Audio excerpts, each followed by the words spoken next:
Most new authors fail before they ever write a word. Not because they're lazy, not because they aren't smart enough. It's because they jump in without a plan. They write the wrong kind of book for the wrong reader with no idea how to finish it, let alone sell it. But when you get these early steps right, everything changes. You stay focused, you finish, and you create something that has a real shot at finding its readers. Skip them, you'll burn out, lose confidence, and waste time writing something nobody wants to read. Let's fix all that. I've been writing since school. Poetry, that was my thing. I stepped away from it, but now I'm back. And after 20 years of helping businesses sell with my words, I'm using the same skill to finish and launch my own book. So you can do this too. I'm taking it along with me and showing you everything I'm doing. You want to start by writing the kind of book you like to read. You already know what feels right, what good pacing sounds like, how the story and structure should land. Next, be specific. Life lessons is vague. A story about a teen using poetry to survive anxiety, that's something people can connect with. Then check what's working. Hop on Amazon or Goodreads. Look at books similar to yours. What's popular? What are people complaining about? That's data you can use. And finally, know your why. Are you doing this for fun, for credibility, for sales? Your reason shapes everything that follows. Skip this, you'll either stall out halfway or you'll write something that's impossible to market. Now, you want to outline before you write. This is where people get stuck. They think outlining is rigid, but it's not.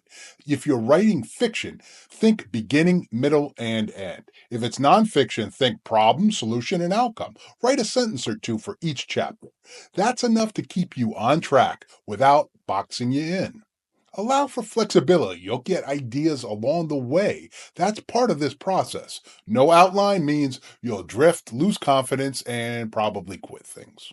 Now, here's the thing you've got to create a writing schedule. Small goals work better than the big ones. Try something like 300 to 500 words a day. That's really just a page or two. Pick a time and stick with it. Morning, lunch break, maybe before bed, whatever fits your life. Track your progress. It feels good to see that your count is growing. You don't need to write every single day, but you do need to write often enough that it becomes normal and you get into a flow.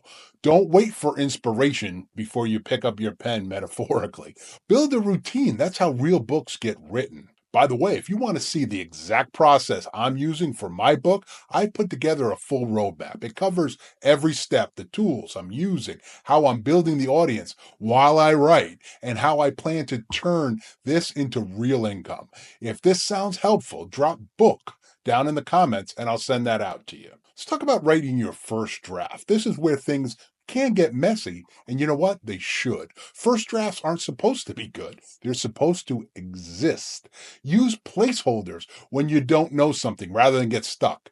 You might write school name down and move on. Don't get stuck spending 20 minutes thinking about what the perfect name for that school might be. When you're writing, write in chunks. Try writing in sprints, maybe 25 minutes on, then go ahead and take a 5-minute break. And whatever you do, don't edit while you write. That's the fastest way to lose momentum and lose your story. Loads of folks make mistakes when it comes down to making revisions. And here's the first thing you got to do. You got to take a break before editing. I used to call that letting my writing cook. Give it a day or two to sit, maybe even in a book situation, a week or two.